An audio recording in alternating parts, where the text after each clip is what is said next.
had another name once. I think that was another time, a very long time ago. A time before the wars and the invasion.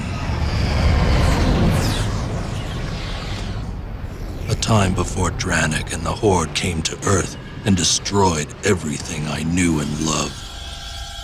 A time before I was more machine than man. A time before the races.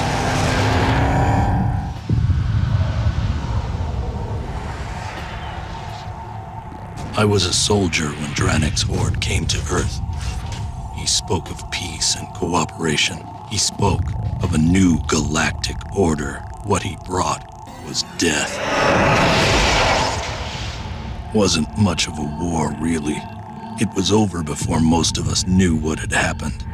We'd never even dreamed of an enemy like Dranik. The things I saw in that war. I don't sleep much anymore.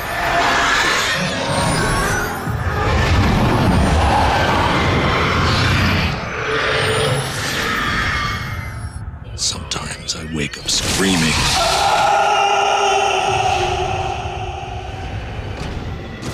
I was recruited for the races soon after my capture.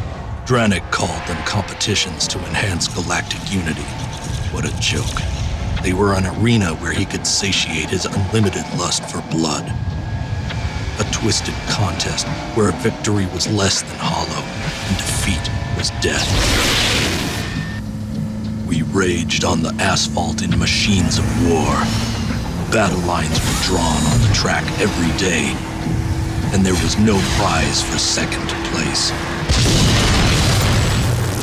The races were held on many different worlds: Earth, Varkon 7, Transine, Ritalia, and Drakkar. First I lost my arm, and then my jaw, and finally my humanity. I became Motormouth, the most feared racer in the galaxy, and sworn enemy to Dranik and his kind. I dreamed of revenge. The dream came true. You see, the champion of the races advanced to what was known as the Arena of Death, the final confrontation between the champion and Dranik himself. There were others that shared my dream. Jackal, the Tamani warrior, Hiroki of the 7th Stone clan, Thula Crimstone of the Starian Senate, the merciless Junkyard, and handsome Jack Bloodwheel, an Earthen like myself. They were the best racers in the galaxy, and together we were stronger than alone. We lived for the road. We lived for the heat of battle. We lived for the dream. Let the races begin.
They say that there are worse fates than death, and now I know they're right.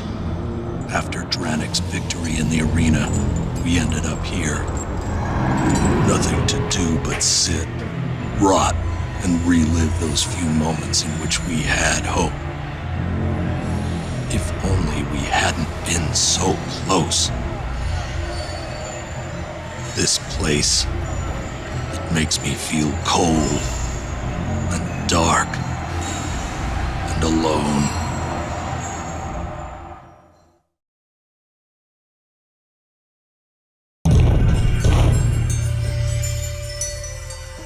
Hiroki returned to his beloved Terrar, where the ghostly voices of his people were finally silenced in the passing of Dranik and his horde. Hiroki was never seen again.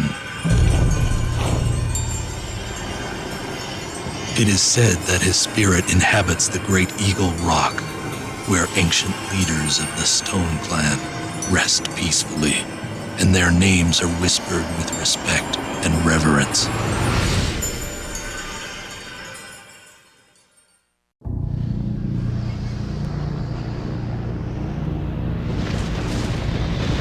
Jackal returned to Krishan, a legend not only among his own people, but of those throughout the galaxy. And in time, he traveled to the Valley of Skulls, where his chains of destiny were finally broken, and he found peace among those warriors who had passed before.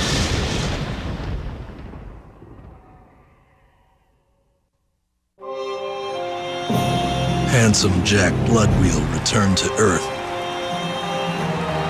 His story was told far and wide and grew into legend.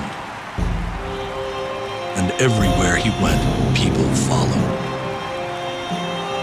Some to hear his tales of battle and glory, but most just to be near the man who had saved them. The legends about Jack's life after the races were numerous, but perhaps now is not the time to tell.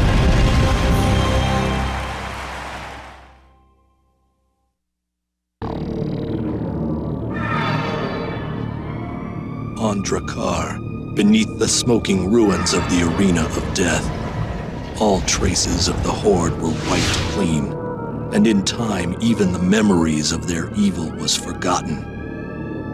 Like voices that echo and fade in the skeletal remains of their once great cities, forgotten by all but one. Mighty Junkyard, the Avenger who balanced the scales in blood, and in turn, saved a galaxy.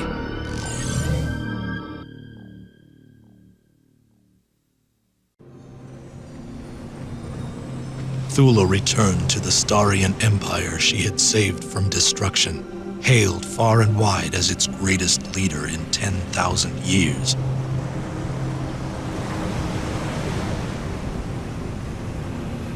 It is said that she stands for hours gazing over the Sea of Tranquility, where the violent memories of times past are lost forever in its moonlit depths.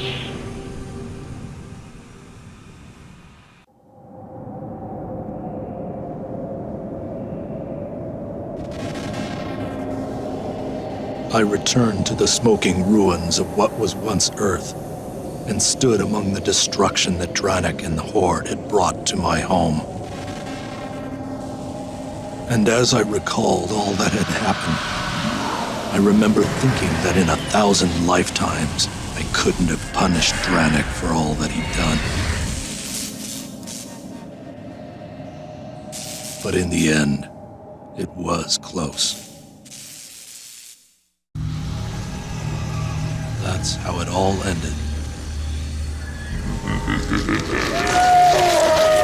News of Dranik's defeat spread quickly, and the rest of the Horde soon suffered the same fate.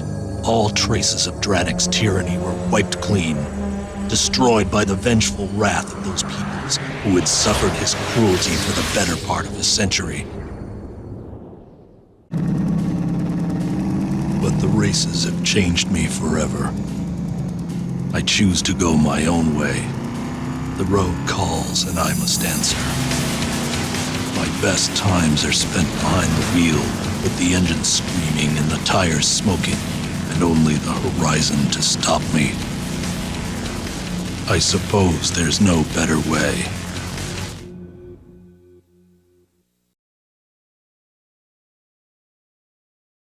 Timeless wonders have been unveiled throughout the universe.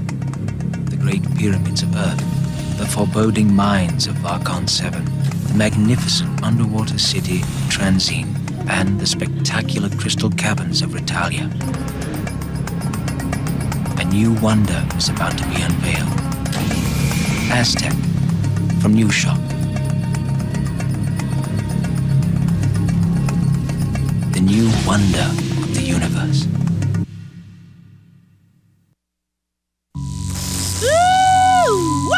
We have a car for you. This here's the racing science and technology's latest and greatest. That's right.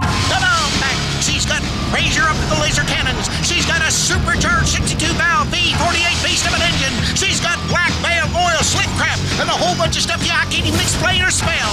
Hell, we'll even throw in a set of 6 Magnus 18 lithium-ion tires. You heard me right. Can you beat that? Can you beat that? You can beat your dog, but you can't beat that. So come on down and tell us what we gotta do to sell you this beauty of a car.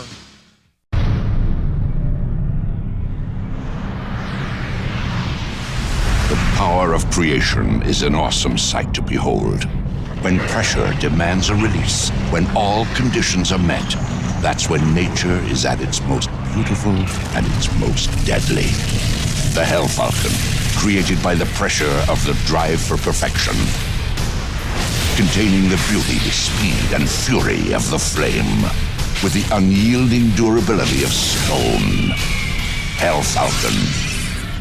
Driving perfection.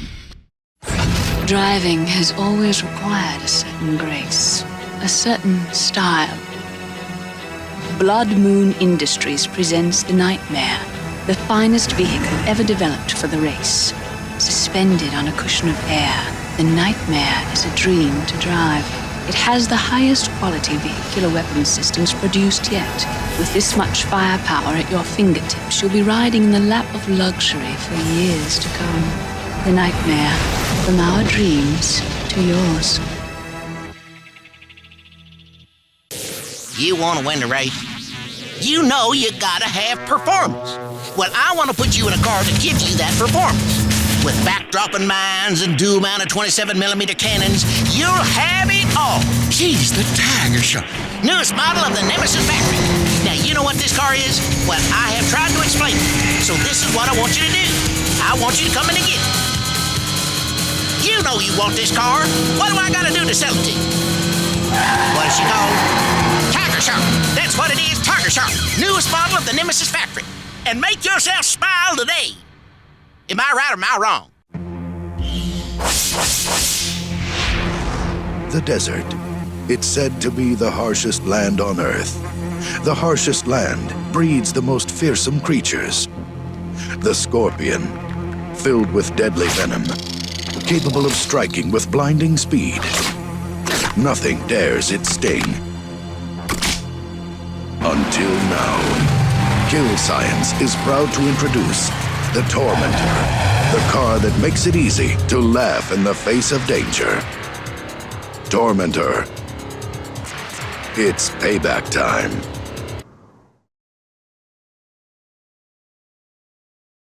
The Arena of Death is on Drakkar, Drannok's homeworld, overlooking the city in which he rules. The arena itself is a huge stadium where the champion faces Drannok in direct combat. The arena has no rules and no finish line.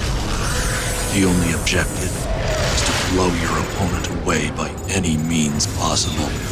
You don't get to be Overlord of the Galaxy by being nice, and Drannok's no meaner than when he's in the Arena of Death. And with the kind of hardware he's got, you can never assume he's down for the count. There are no second chances in the arena. It's all or nothing, and you're playing for blood. They're shipping us to the finals, which are held on Retalia, but racers know it as Cloud World. Retalia has very low gravity, so all the tracks are elevated, and things tend to go very far and very fast. Of all the tracks we've raced so far, those of Cloud World will be the most difficult. General Sidon, one of Drannok's nastiest warlords, has been known to make appearances in the finals. He drives a hovercraft called the Saber Claw. Sidon's record in the finals is unrivaled. and he's as smart as he is ruthless. But if he decides to show up, he's gonna wish he sat this one out. Semi-finals are held on Varcon 7, but everyone calls it Hell World. The name fits. Races are held within the old Varconian ore mines, and from what I've heard, they can get pretty nasty. The mines have been around for centuries, and digging ore wasn't the only thing going on down there. Watch out for this Beskorian they call the Bone Daddy. He drives an old mine truck called the Bone Crusher that's equipped with a rear flamethrower. Rumor has it that he used to be a crew boss in the mines back when they were operational. In any case, he races like he's been there before. I'm glad they call this place hell. It means Bone Daddy won't have far to go when we send him there. Qualifying heats for the semi-finals are held on Earth, and they're shipping us there via the participants' cruiser, which we have affectionately renamed the Death Barge. The races are held on the streets of Los Angeles, which is no surprise. That place was a hellhole even before Dranik arrived. The streets are ruled by some idiot named Wicked Doc Voodoo and his gang, the Street Doctors. He drives this wannabe pimp mobile called the Big Hookah, which is usually packing some heavy ordnance, including a corrosive gas smokescreen. They say to cross Wicked Doc in LA means death. Whatever. The last semi-finals are on Transine, a planet known for both its beauty and its alliance with Dranik and the Horde. Makes sense. Those places not allied with Dranik usually end up ugly. Races are held on the streets of its capital city.